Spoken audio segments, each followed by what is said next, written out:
السلام عليكم ورحمة الله. عدد جديد من فقرة جورنال فير وآخر الأخبار الرجوية لهذا اليوم.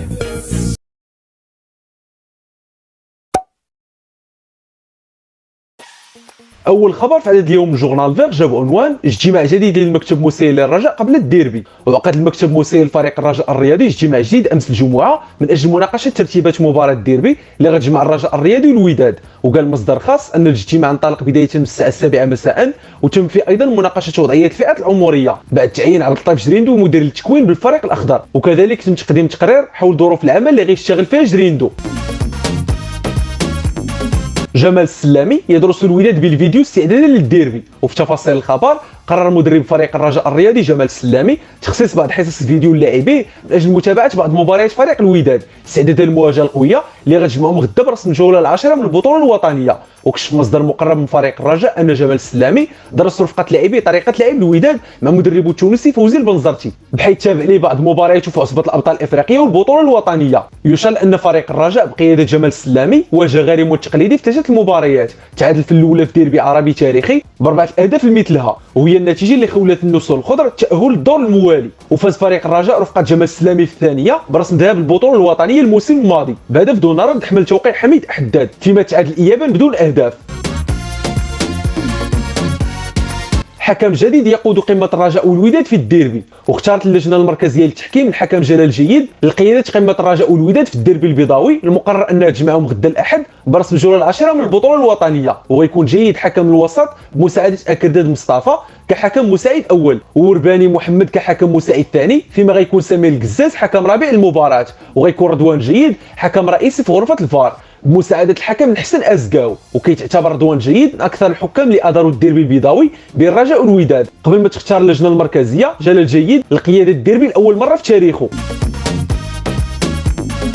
محسن متولي الرجاء سيهزم الوداد في الديربي. وقال العميد محسن متولي لاعب فريق الرجاء الرياضي بعد فترة غياب طويلة بسبب الإصابة اللي تعرض لها قبل مباراة المنستيري التونسي ان استعدادات فريقه لمباراه الديربي ضد الغريم التقليدي عاديه، وان فريقه كيملك جميع المقومات التقنيه البدنيه والنفسيه من اجل تحقيق النقاط الثلاث. وقال محسن متولي في تصريح خص به جريده المنتخب انه استعاد عافيته بعد الاصابه اللي تعرض لها قبل مباراه المنستيري التونسي، وانه بدا يسترجع مقوماته التقنيه والبدنيه ما خلاه يشارك خلال المواجهه الاخيره اللي جمعت الرجاء بموديفون غانا الزامبي لمده 15 دقيقه في منافسات كاس الكونفدراليه الافريقيه.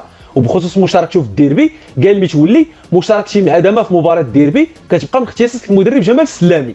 شخصيا انا في كامل جاهزيتي من اجل مشاركه زملائي في هذه المباراه القويه واللي كنتمنى باش يكون فيها الفوز حليفنا. وضاف متولي الرجاء كيملك جميع المقومات التقنيه البدنيه والنفسيه من اجل تحقيق نقاط الفوز. كنعرفوا جيدا ما كينتظرنا امام فريق ودادي كيتوفر على لاعبين متمرسين. الفريق اللي غيكون مركز بشكل كبير طيله اشواط المباراه هو القادر على حصد النقاط الثلاث، وان شاء الله غيخرج فريق الرجاء الرياضي فائز بهذا اللقاء.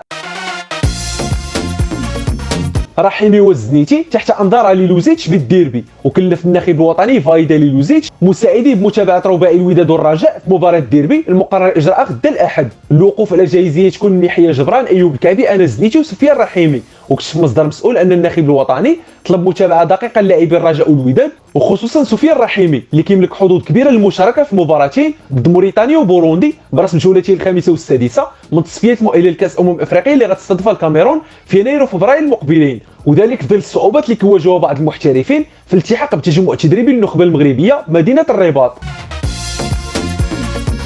من حماليه مهمه للاعبي الرجاء اللي لازم الوداد في الديربي. واستقر المكتب المسير لفريق الرجاء الرياضي برئاسه رشيد الاندلسي على رصد منحه مغريه للاعبيه للاطاحه بفريق الوداد وهزمه في المباراه اللي غتجمعهم غدا. وحسب مصادر خاصه فرشيد الاندلسي رئيس فريق الرجاء قرر تخصيص منحه ماليه مغريه لكل لاعب مقابل الفوز على الوداد في الديربي البيضاوي، اضافه لصرف ما مجموعه 40 مليون سنتيم كانوا جمعهم منخرطي الرجاء في الاكتتاب اللي جراو الاسبوع الماضي، وخصو ثلثه لفائده لاعبي الفريق الاخضر من اجل رفع معنوياتهم وهزم لاعبي الوداد في الديربي. وغيبحث فريق الرجاء الرياضي على النقاط الثلاث ولا شيء غير ذلك من اجل فك شراكته مع الوداد والانفراد بصداره ترتيب البطوله الوطنيه لاستعاده تالقه هذا الموسم، واللي كيسعى من خلاله الفريق الاخضر للحفاظ على درع البطوله الوطنيه اللي حصدوا الموسم الماضي واعتلاء منصه التتويج مجددا خلال الموسم الكروي الحالي.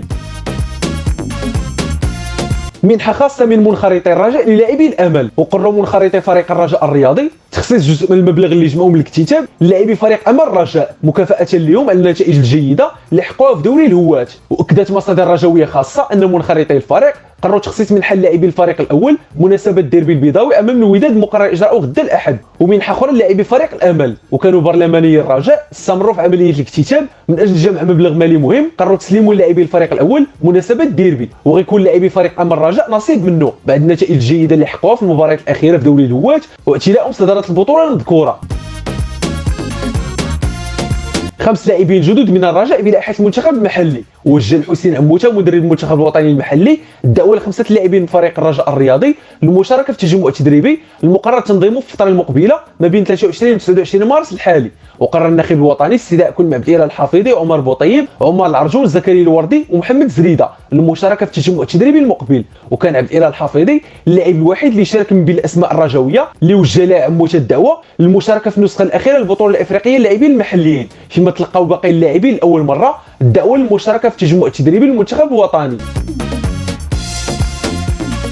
سند ورفلي يدخل على خط اسقاط بانون من لائحه المنتخب الوطني. ودخل الليبي سند ورفلي مدافع فريق الرجاء الرياضي على خط اسقاط الدولي المغربي ولاعب الاهلي المصري بدر بانون من لائحه المنتخب الوطني اللي غتخوض مباراتين موريتانيا وبوروندي في اطار الجولتين الخامسه والسادسه من تصفيات كان الكاميرون. ونشر الورفلي عبر خاصيه ستوري في حسابه الرسمي بموقع التواصل الاجتماعي انستغرام صوره لبدر بانون بقميص المنتخب المحلي خلال مباراه الجزائر، وكتب عليها يجب ان تكون مزحه، في اشاره واضحه على استغرابه من عدم استدعاء الناخب الوطني فايدا لوزيتش الزميل السابق في فريق الرجاء المنتخب رغم اداؤه الجيد مع الاهلي المصري. وسبق البدر بانون وتعرض لنفس الموقف سنه 2018 ملي كان استبعدوا المدرب السابق الاسود الفرنسي هيرفي رونار قبل انطلاق منافسات كاس العالم بروسيا بايام قليله. كان هذا اخر خبر رجوي في هذا اليوم جورنال فير، في امان الله ونتلاقاو في اخبار رجوي جديده ان شاء الله. إلا بان لكم العمل ديالنا كيستاهل التشجيع ما تنساوش الاشتراك في القناه والاعجاب بالفيديو وتخليو شي تعليق فيه ارائكم وتشجيعاتكم وحتى انتقاداتكم البناءه.